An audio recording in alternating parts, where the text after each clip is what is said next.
Hey, welcome back, friends. So this is a video I'm surprised we've never done. Over 500 videos on the channel, and we've never talked about RV accessories you actually need.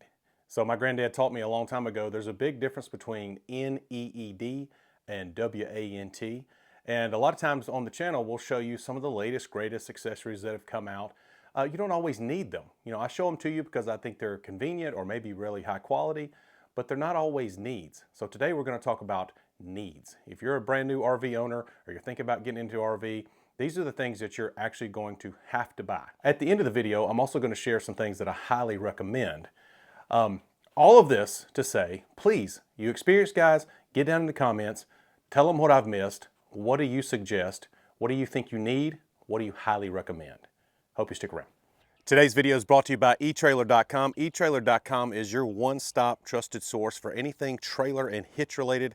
An RV, if it's a towable, it's just a trailer. You can pretty much build an entire RV over at eTrailer. But they also have cool hitch accessories. Today we're going to check out this Benton bike rack. This is called the Shifts and Grins. The Benton Shifts and Grins is going to be a great economical option, especially for those of you that only use a bike rack when you go camping.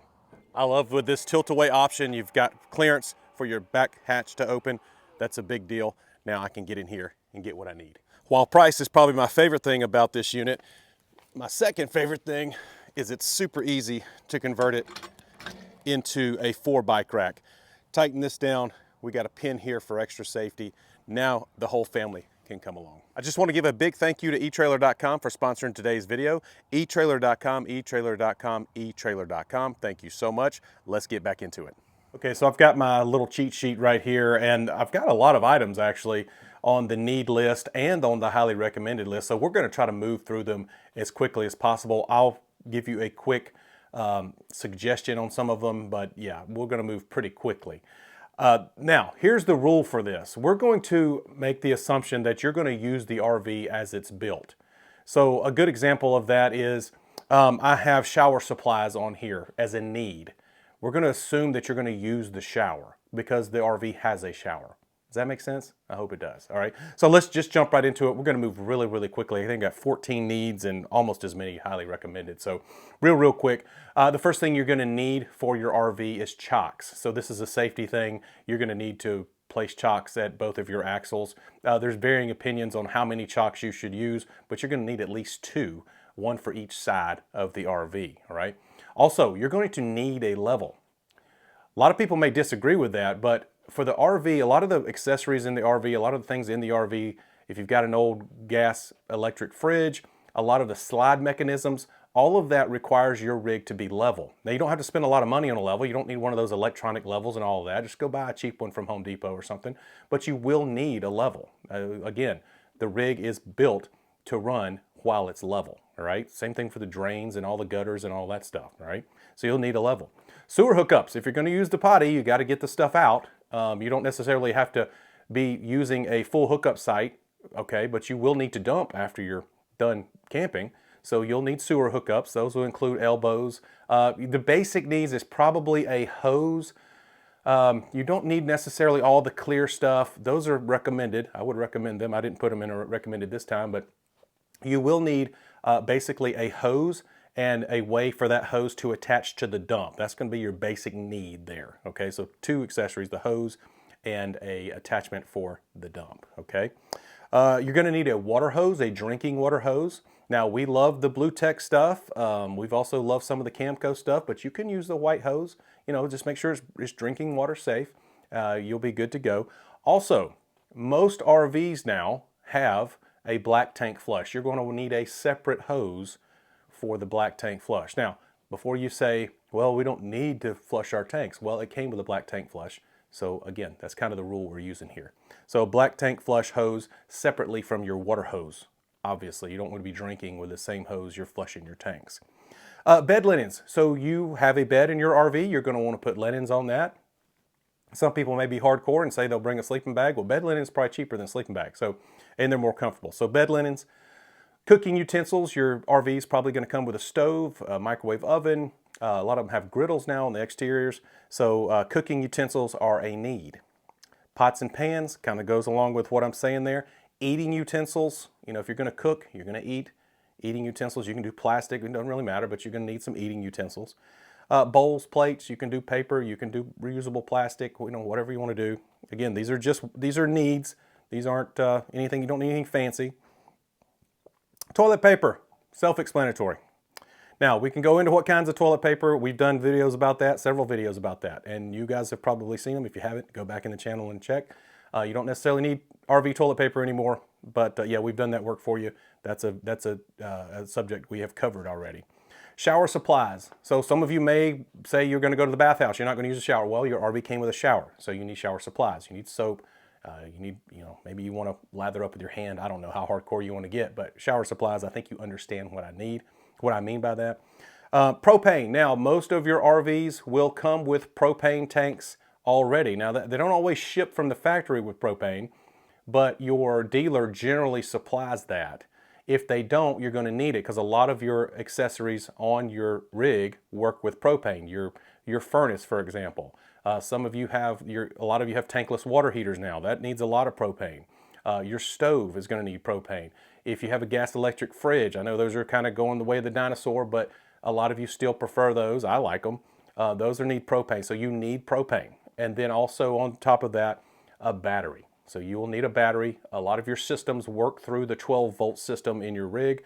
You will need a battery to run your rig as it's built, okay? All right, what did I forget? So let me go over again. Chocks, level, sewer hookups, water hose, black tank hose, bed linens, cooking utensils, pots and pans, eating utensils, bowls, plates, toilet paper, shower supplies, propane, and battery. All right, I totally forgot one of the needs. You need to have a way to level your rig side to side. Front and back is going to be handled by your tongue jack, but you need to be able to level it side to side. People use wooden blocks. People use the yellow blocks. I love the Anderson levelers. Yeah, there's a bunch of different ways to do it. I'm not telling you how to do it, but you need some way to do it. That's what you need. All right, that's where I'm coming from. If I forgot something, let me know in the comments.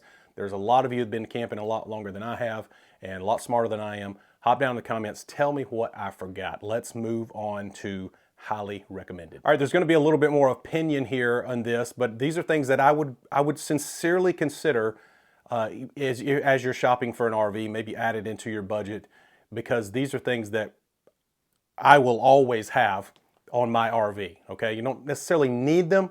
Good example is number one, a mattress. So we're not going to do toppers. Toppers bunch up, toppers wear out really quick. We're just going to go ahead and get a new mattress, all right? Yes, we are sponsored by a mattress company. They're great. We've also used other mattresses that are fine. I'm not telling you what brand to use, but I am saying that a mattress is probably going to be a great investment for your RV. You really buy the RV to have somewhere comfortable to sleep, and so you spend most of your time sleeping in it, and so a mattress makes a lot of sense. If you got, disposable income to buy an RV, probably add a little mattress on top of that. Blocks. So you don't need blocks, but I highly recommend them. The blocks that go under your stabilizer jacks or your leveling system, they're going to make the rig that much more stable. I highly recommend them. And a lot of times when you're off level a good bit, you'll actually, sometimes you maybe even, that kind of goes into the need category. But yeah, blocks are highly recommended for under your stabilizer jacks or underneath your the legs of your leveling system. A surge protector, I would highly recommend that. You don't have to spend a lot of money on it. It can be one of the disposable ones that if it gets used once and it saves your trailer, by all means it was worth it. So I think we use the Progressive Industries a surge protector. It's been great. It's been hooked up to our rig 24 hours a day, 7 days a week now for 2 years up at the permanent site. We use a little smaller version on the prototype that we travel around in. But yeah, I would highly recommend a surge protector. Black tank treatment. So this is not a need, but I would highly recommend it. We have used Happy Campers for years. We've been very happy with it. And it does the best job of eliminating smells. I've even done a blind smell test with other treatments to see. Now, if you're weekenders, you don't necessarily need it breaking it down. You don't need some hardcore breakdown treatment, but you do want to cover those smells. I do not want to deal with smells in an RV, and Happy Campers does a great job with that. A water pressure regulator, highly recommended. A lot of rigs, check your owner's manual, a lot of rigs are having them built in now, but a water pressure regulator needs to be around 50 to 60 PSI on that regulator. You don't want to blow lines out. Some of these campground waters, you know, the water supplies of some of these campgrounds are kind of wonky. You got way too much pressure sometimes, especially if you've only got a few people in the campground. And yeah, you just want to protect your rig with one of those. It's a highly recommended. A water filter, same thing. You know, campground water can be kind of weird. You don't have to spend a ton of money on a water filter. Now, we have a nice water filter from Blue Tech, and we really like it. It's easy. It does a great job. But you can go and get, you know, one of the little Camco cylinder filters. We've used those for years as well. They're fine. But I would highly suggest a water filter. A first aid kit, that goes without saying. Again, it's not a need, but I highly suggest having one. Camping chairs, you're going to want to be outside sometimes. Now, you don't have to have them. Yeah, you don't need them, but you're probably really going to want them, especially, you know, when it's a really pretty day outside and you don't want to sit inside your RV all day. So yeah, camping chairs.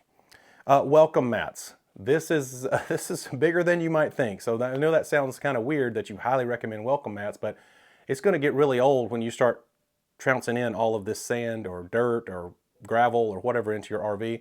Welcome mats help reduce that dramatically. Highly recommend welcome mats at every entrance. Hand soap, goes without saying. A flashlight, highly recommend having a flashlight. You would think that's common sense, but not always. And then finally, a broom and a dustpan. Yeah, there's gonna be times where you definitely want that broom and dustpan. Brooke uses a broom and dustpan in our rig way more than you would think. It just drives her nuts to have all the grit. Even when you use welcome mats, stuff still gets in. So you just want to get that stuff up when you're at night, when you're walking around in socks. I highly recommend a broom and dustpan. All right, there you go, guys. In a nutshell, pretty quick video, nothing crazy. Experienced folks, again, hop down in the comments and let us know what you think. What do you highly recommend? Did I miss something on the need? So be pretty strict on that as far as the need's concerned. But then also let us know what you highly recommend. Let's help out these newbies when they get into the rig so they can have their best experience right from the get-go. Guys, I hope you're doing great out there. So grateful for each and every one of you. You guys watch, you guys subscribe, and I'm very grateful for it. Be safe. See ya.